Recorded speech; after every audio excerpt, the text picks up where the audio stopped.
بسم اللہ الرحمن الرحیم الحمد للہ رب العالمین الرحمن الرحیم مالک یوم الدین۔ مسئلہ نمبر 21، ہوائی جہاز پر کام کرنے والوں کا عملہ دو طرح کا ہوتا ہے۔ ایک قسم کا عملہ وہ ہے جس پر جہاز یا مسافروں کی ذمہ داری نہیں ہوتی، اور دوسری قسم کا عملہ وہ ہے جس پر جہاز اور مسافروں کی ذمہ داری ہوتی ہے۔ ان دونوں میں سے جس عملے پر جہاز اور اس کے مسافروں کی ذمہ داری ہے، اگر ان کو یہ اندیشہ ہو کہ روزہ رکھنے کی صورت میں اسے اپنی ذمہ داریاں نبھانے میں خلل آئے گا تو ان کو روزہ نہیں رکھنا چاہیے، بلکہ دوسرے وقت قضا رکھنی چاہیے۔ خصوصاً اگر روزے کی وجہ سے جہاز اور اس کے مسافروں کی سلامتی کو خطرہ لاحق ہو تو ان کے لیے روزہ رکھنا ممنوع یعنی منع ہے۔ مثلا جہاز کے کپتان نے روزہ رکھا ہو اور اس کی وجہ سے جہاز کنٹرول کرنا مشکل ہو جائے۔ سنن ابن ماجہ، یہ حدیث کے حوالے سے ایک مسئلہ مستنبط کیا گیا ہے، اور اس قسم کا ایک مسئلہ گزشتہ کل قدیر بھائی پوچھے تھے ڈرائیور حضرات کے بارے میں کہ ڈرائیور حضرات رمضان کے روزے رکھنے کے لیے سفر میں روزہ نہ رکھنے کی اجازت ہے، رخصت ہے سفر شرعی کی وجہ سے۔ تو جواب یہ دیا گیا تھا کہ جس سفر میں تھکاوٹ نہ ہو، پریشانی نہ ہو، کسی طرح کا انسان کو کیا ہے خطرہ لاحق نہ ہو، ایسے سفر میں انسان کو روزہ رکھ لینا چاہیے، گرچہ نفس سفر پر، سفر کے نام پر ہی انسان کو رخصت اور اجازت ملتی ہے۔ تو ڈرائیور حضرات کے لیے یہ مسئلہ گزشتہ کل بتایا گیا تھا کہ پہلی بات تو یہ کوشش کریں کہ 11 مہینے محنت کر کے خوب حلال کمائیں، رمضان کا مہینہ اللہ کی عبادت کے لیے وقف کریں۔ اگر ایسا نہیں ہو سکتا تو ڈرائیور حضرات کے لیے ایک شکل یہ بتائی گئی تھی کہ وہ لوگ رات کے اوقات میں گاڑی چلائیں، دن میں سحری تک چلائیں، سحری کر کے پھر چلائیں، پھر نماز فجر پڑھ کے سو جائیں، ٹھنڈے وقت تک چلائیں، ٹھنڈے وقت تک آرام کریں، پھر ٹھنڈے وقت کے بعد میں آپ کہیں پر رک کر افطاری کر لیں، نماز پڑھ لیں، پھر تھوڑا سا توقف کر کے عشاء اور تراویح بھی الحمد طرح سے پڑھ لیں۔ اگر خود ہی نہ چاہے تو بہانے آزاد، انسان چاہے تو کچھ بھی کر سکتا۔ اب لوہے کی صفت ہے نیچے گرنا، لیکن انسان کوشش کر کو اس کو اتنا اعلیٰ پیمانے کا لوہا بنا دیا کہ آسمانوں کا سفر طے کر رہا، ہزاروں ٹن مال کو، وزن کو اور سامان کو لے کر، تو گرنے والی چیز کو انسان اڑانے پر قادر بن گیا، کیسے کوشش کر کے اگر روزہ رکھنا چاہے تو نہیں رکھ سکتا۔ اب یہاں پر جو مسئلہ ہے وہ مسئلہ گزشتہ کل ایک مسئلہ آیا تھا انٹرنیشنل اور ڈومیسٹک ٹریولنگ کا، سفر کا، تو اس میں یہ بات کہی گئی تھی کہ ڈومیسٹک میں 1-2 گھنٹے میں آدمی اپنی منزل کو پہنچتا ہے، اس لیے اس کو روزہ نہیں چھوڑنا چاہیے، روزہ رکھنا چاہیے۔ انٹرنیشنل میں چونکہ بسا اوقات 20 گھنٹے کا، 24 گھنٹے کا، 40 گھنٹے کا سفر ہوتا تو اس سفر کی حد تک اس کو اجازت دی جاتی ہے۔ اب یہ تو مسافروں کے لیے تھا، لیکن اس میں کام کرنے والے عملے کے لیے، فلائٹ کے کیپٹن کے لیے، پھر اسی طریقے سے ایئر ہاسٹ کے لیے، اور اسی طریقے سے جو برادرس رہتے فلائٹ میں لوگوں کو کنٹرول کرنے والے، سیٹ بیلٹ لگانے والے، بٹھانے والے، ان لوگوں کے لیے مسئلہ بیان کیا جا رہا ہے کہ بعض لوگ خالی بیٹھ کے رہتے، اشارے سے گائیڈ لائن دیتے، اے سی میں بیٹھ کے رہتے تو ان کو کسی طرح کی کوئی دشواری نہیں ہوتی، ان لوگوں کو روزہ رکھ لینا چاہیے۔ بعض لوگوں کا کام مجاہدے کا رہتا، اب پائلٹ کو دم لگانا پڑتا، زور لگانا پڑتا، ماحول دیکھنا پڑتا، موسم دیکھنا، ساری چیزیں اس کو قابو میں رکھنی پڑتی۔ روزہ رکھا، چکر آئی، چیک کرانے کی وجہ سے فلائٹ کنٹرول سے باہر ہو گئی تو سب کی جان کو خطرہ ہے۔ شریعت یہاں پر ایسے شخص کو روزہ رکھنے سے منع کرے، شریعت میں ایک جگہ سختی سے روزہ رکھنے کے لیے کہا گیا۔ اب یہاں پر ایک مقام ایسا آیا کہ انسان کی مصروفیت یہ ایسی ہے کہ جس کی وجہ سے اس کو اگر غفلت ہوتی ہے تو پورے کئی لوگوں کی جان خطرے میں پڑتی ہے، تو شریعت اس کو روزہ رکھنے سے کیا کری؟ منع کری۔ مسئلہ نمبر 22، نص قرآنی میں قضاء مسافر کا سبب وجوب سفر سے فراغت کے بعد ایام کا پانا بتلایا ہے، سوا سو اگر ایام پائے تو روزوں کی قضا اسی کے مطابق واجب ہے ورنہ نہیں۔ مثال کے طور پر ایک شخص رمضان المبارک میں 10 دن سفر پر تھا، رمضان المبارک میں 10 دن سفر تھا، تھکاوٹ کا، پریشانی کا، مصیبت کا سفر تھا، اور وہ اس سفر میں روزہ نہیں رکھ سکا، نہیں رکھا. تو اب یہ روزوں کی قضا جو اس کے ذمہ واجب ہے وہ کب ہوتی؟ رمضان کے بعد اس کا سفر ختم ہوتے ہی، جیسا اس کو وقت ملا، ویسا اس کے ذمہ قضا واجب ہے، قضا کرنا ہو. رمضان میں 10 دن روزے نہیں رکھا، چاند رات کو انتقال ہو گیا، عید کے دن انتقال ہو گیا، عید کے دن صبح میں انتقال ہو گیا، یا پھر عید کے دن ہی بے ہوش ہو گیا، اور بے ہوش ایسا ہو گیا کہ ہوش میں نہیں آیا، بیمار ایسا پڑا کہ صحت نہیں ملی اور اسی بیماری میں دنیا سے چلے گیا. تو ایسے شخص پر علت روزے کے فرض ہونے کی، اس کی قضا کے واجب ہونے کی جو علت تھی، رمضان کے بعد سفر سے مقیم ہونے کے بعد وہ شخص کو وقت ملنا، اگر وقت ملا تو روزے اس پر روزے کی قضا واجب ہوتی، اگر وقت نہیں ملا تو روزے کی قضا واجب نہیں ہوگی. مسئلہ نمبر 23، اگر کوئی شخص ہوائی جہاز کے عملے میں نوکری کرتا ہے، اس نے سحر کھایا اور روزہ رکھنے کی نیت بھی کر لیا، اس کے بعد اسے فلائٹ پر جانا پڑا، تو اب اگر وہ افطار کرنا چاہتا ہے تو اس کے لیے افطار کرنا جائز نہیں. البتہ اگر اس صورت میں اس نے روزہ توڑ دیا تو اس پر صرف قضا لازم ہوگی، کفارہ نہیں. مسئلہ یہ ہے کہ فلائٹ کے اسٹاف میں سے کوئی شخص گھر پہ تھا، گھر پہ رہنے کی حالت میں کیا کر لیا؟ روزے کی نیت کر لیا، کیونکہ روزہ اس پر وہاں پر فرض تھا. اب کل ایک مسئلہ آیا تھا، صبح میں ہے، گھر پہ ہے، دوپہر میں سفر میں ہے، تو صبح کا اعتبار کرتے ہوئے اس پر روزہ کیا ہے؟ فرض ہے. اب دوپہر میں چونکہ سفر میں نہیں نکلا تو روزے کی حالت میں نکلا، تو جو روزے کی حالت میں نکلا وہ حالت کو مکمل کرنا اس پر فرض ہے، روزے کی حالت کو مکمل کرنا اس پر فرض ہے. اب اسٹاف ایئر ہوسٹس اور فلائٹ کا جو عملے کا فرد ہے، شخص ہے، انہیں گھر پہ سحری کر لیا، نیت کر لیا، پھر ڈیوٹی کے لیے چلا گیا، اب سفر میں نکل گیا، تو اب سفر میں نکلنے کی وجہ سے اس کو روزہ توڑنا جائز نہیں. کوئی ایسی پریشانی، مصیبت آئی، ایسی تکلیف ہوئی، ایسا ہارڈ کام اس کو آیا، لوڈنگ ان لوڈنگ کے سیشن میں ان تھا، تو ایسی صورت میں روزہ توڑ دیا، تو وہ روزہ توڑنے کی وجہ سے اس کو اس روزے کی قضا واجب ہے، کفارہ نہیں. کفارہ وہی 60 مسکینوں کو کھانا کھلانا، نہیں تو 60 دن تک لگاتار روزے رکھنا. مسئلہ نمبر 24، بچوں کو 7 سال کی عمر کے بعد روزے رکھنے کی تلقین کرنا چاہیے، اور جب وہ 10 سال کی عمر کو پہنچ جائیں اور روزے کے متعمل ہوں تو انہیں مار کر روزہ رکھوانا چاہیے. سمجھ میں آیا؟ چھوٹے بچوں جن کی 10 سال عمر ہے وہ لوگ بھی سن لو، روزے رکھنا آپ لوگ، عادت بن جاتی، 5 سال میں عادی بن گئے تو زندگی بھر نہیں چھوڑتے. تو وہی مروا اولادکم بالصلاۃ وهم ابناء 7 واضربوهم علیہا وهم ابناء 10، کہ تم اپنے بچوں کو 7 سال کی عمر میں نماز کا حکم دو، 10 سال کے ہو جانے پر نماز چھوڑنے پر ان کو مارو.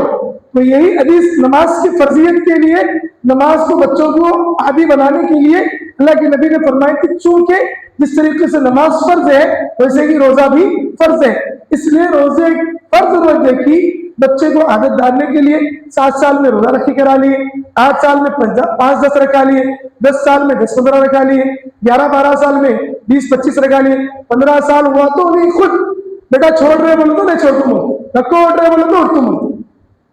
مسئلہ نمبر 25، اگر کسی آدمی کا کاروبار شراب کا ہو تب بھی اس پر روزہ فرض ہوگا، کیونکہ روزہ ہر اس مسلمان عاقل و بالغ پر فرض ہے جو رمضان کے مہینے کو پائے، البتہ اس کو اس کے حرام کاروبار کی وجہ سے گناہ ہو. گزشتہ کل ہوٹل کا مسئلہ آیا تھا کہ رمضان المبارک میں ہوٹل والے ہوٹل بند رکھنا، تو یہ مسلم اکثریتی علاقوں کے لیے تھا.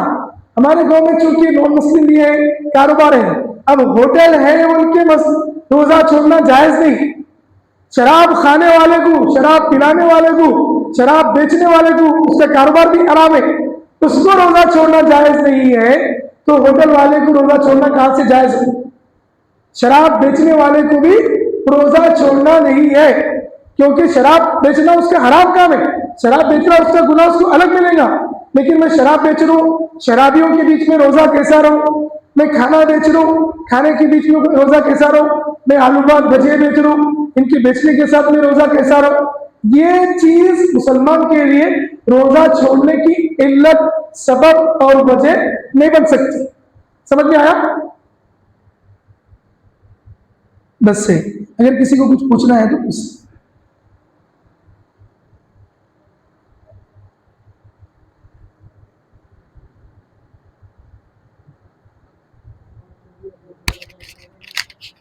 پوچھنا ہے.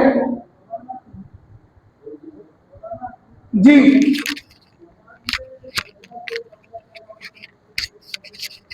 نماز میں سجدہ سہو کب واجب ہوگا؟ نماز کے جو واجبات ہیں 14 واجبات ہیں، ان واجبات میں سے کسی بھی ایک واجب چھوڑ جانے کی وجہ سے سجدہ سہو واجب ہو. جیسا کہ قرأت کرنا فرض ہے، لیکن قرأت کو ترتیب سے کرنا واجب ہے. سورہ فاتحہ پہلے پڑھنا، ضم سورہ اس کے بعد پڑھنا. اگر کوئی ضم سورہ پہلے پڑھا بعد میں سورہ فاتحہ پڑھا تو اس پر سجدہ سہو واجب ہے. اسی طریقے سے رکوع، سجدہ اور قیام میں پہلے قیام پھر رکوع پھر سجدہ، ترتیب واجب ہے. اگر پہلے کوئی رکوع کیا پھر سجدہ کیا تو، یا پھر پہلے کوئی سجدہ کیا پھر رکوع کیا، یا پھر پہلے کوئی سجدہ کیا پھر رکوع کیا پھر قیام کیا، کوئی بھی ترتیب الٹ پھر اوپر نیچے ہو گئی تو بھی سجدہ سہو. پھر اتحیات پڑھنا واجب ہے. اگر کسی نے اتحیات نہیں پڑھا تو اس پر سجدہ سہو واجب ہے. اتحیات میں اتحیات کی بقدر یہ اتحیات پڑھنا ہے امام ابو حنیفہ کے نزدیک.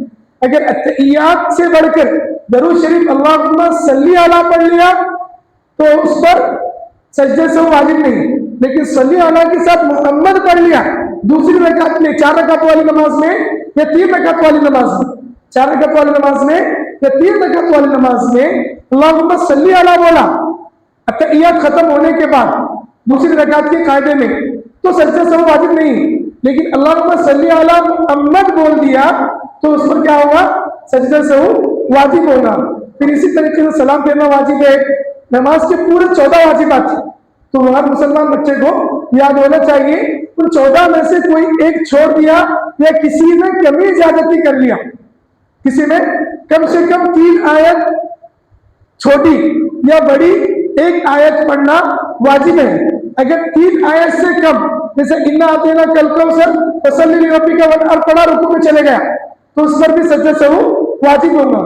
بھول سے قاعدہ اولا میں اتحیات میں بیٹھنے سے رہ گیا اور کھڑے ہو گیا تو سجدہ سہو کرنا واجب ہے. وتر میں دعائے قنوت پڑھنا واجب ہے. اگر دعائے قنوت بھول گیا رکوع میں چلا گیا تو سجدہ سہو واجب ہے. قنوت کے لیے تکبیر کہنا واجب ہے. وہ تکبیر کہنے بغیر ڈائریکٹ دعائے قنوت پڑھنا شروع کر دیا تو سجدہ سہو واجب ہوگا. تو ایسے اور بھی واجبات ہیں، اس میں کمی زیادتی سے سجدہ سہو واجب ہوگا. روزے کی حالت میں آنکھوں میں ڈراپ ڈال سکتے ہیں. روزے کی حالت میں ناک اور آنکھ میں ڈراپ ڈال سکتے ہیں، کان میں نہیں ڈال سکتے. کان میں ڈالنے سے روزہ ٹوٹ جاتا ہے. روزہ نام ہے صبح صادق کے طلوع سے لے کر غروب آفتاب تک کھانے پینے اور دوا کی قسم کی تمام چیزوں سے، اور شادی شدہ لوگ ہیں تو اپنی بیوی سے صحبت سے رکے رہنے کا نام روزہ ہے. اگر انسان کے دماغ سے، منہ سے یا پیخانے کے راستے سے کوئی چیز دوا یا غذا کی قبیل سے، دوا یا غذا کی قبیل سے پیٹ میں جاتی ہے تو اس سے روزہ ٹوٹ جاتا ہے. تو فقہاء کا، حکماء کا اور سائنٹیفک لوگوں کا کہنا یہ ہے کہ کان میں ڈالی جانے والی دوا جو ہے وہ باقاعدہ دماغ تک، دماغ کی نسوں سے پیٹ تک چلی جاتی ہے. تو اس سے روزہ، ناک میں ڈالنے والی گرچہ محسوس ہوتی ہے ہمارے کو لیکن اندر جاتی نہیں. تو نوز اور ایز ڈراپ ڈالنے سے روزہ نہیں ٹوٹتا اور ایز ڈراپ ڈالنے سے روزہ ٹوٹ جاتا ہے. جی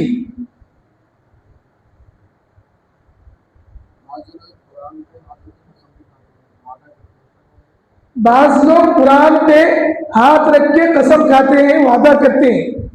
تو اللہ تبارک و تعالیٰ کے قرآن مقدس میں فرمان عالی شان ہے، یا ایھا الذین آمنوا اوفوا بالعقود، اے ایمان والوں جو معاملات تم طے کرتے ہو جو وعدے تم کرتے ہو اس کو تم کیا کرو؟ پورا کرو. کہ مومن کی تین پہچان، منافق کی تین پہچانیں، وہ تین پہچانیں: اذا حدث کذب واذا وعد اختلف واذا اؤتمن خان.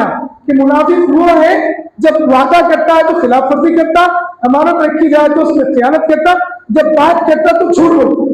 زندگی میں ہر وقت ہر جگہ جھوٹ بولتا. کون؟ منافق. تو منافق کی شان ہے وعدہ توڑنا، مومن کی شان ہے وعدے کو پورا کرنا. اگر قسم کا ہے وعدہ کرے تو ہمیں سب سے پہلے صورت اور کوشش یہ کرنی چاہیے کہ ہم اس قسم کو، اس وعدے کو پورا کریں. بالفرض محال، نہ چاہتے ہوئے بھی اگر ہمارا وعدہ ٹوٹ جاتا ہے، ہم اس پر پورے نہیں اترتے، چاہے قرآن کی قسم کھا لیے چاہے اللہ کی قسم کھا لیے. قسم کا معاملہ، وعدے کا معاملہ اور ہے، قسم کا معاملہ اور ہے. تو قسم اگر کوئی کھایا تو قسم کو پورا کرنا چاہیے.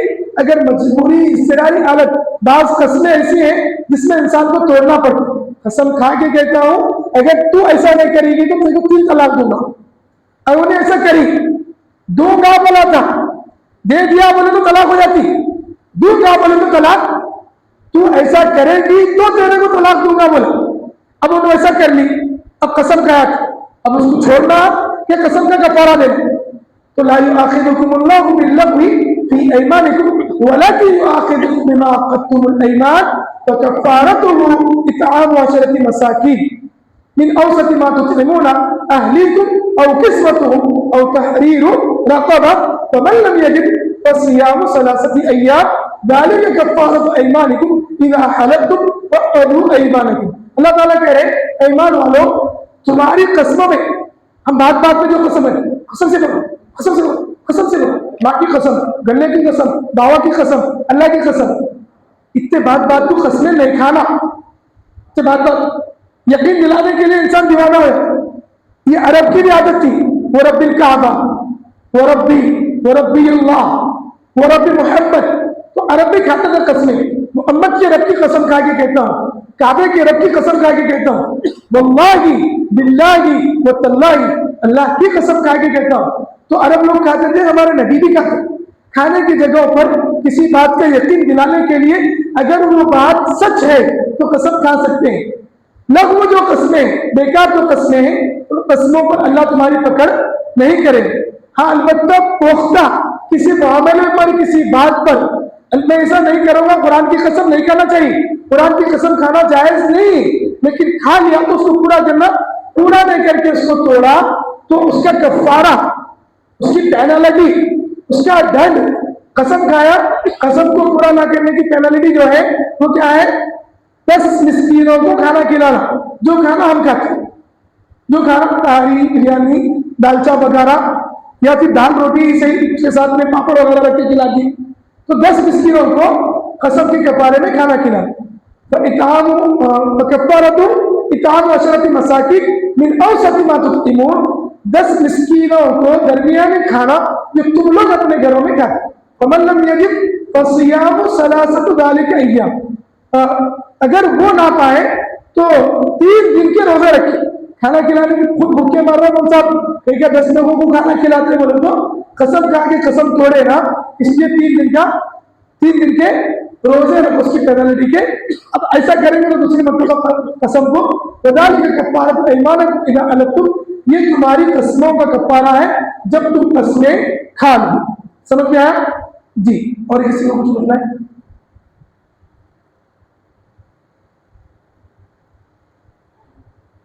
ٹھیک ہے، آج اسی پر اتفاق کرتے ہیں. اللہ تعالیٰ سے دعا ہے کہ اللہ تبارک و تعالیٰ ہم تمام کو شریعت مطہرہ کو سمجھ کر اس پر پابندی سے، اہتمام سے عمل کی توفیق عطا فرمائے.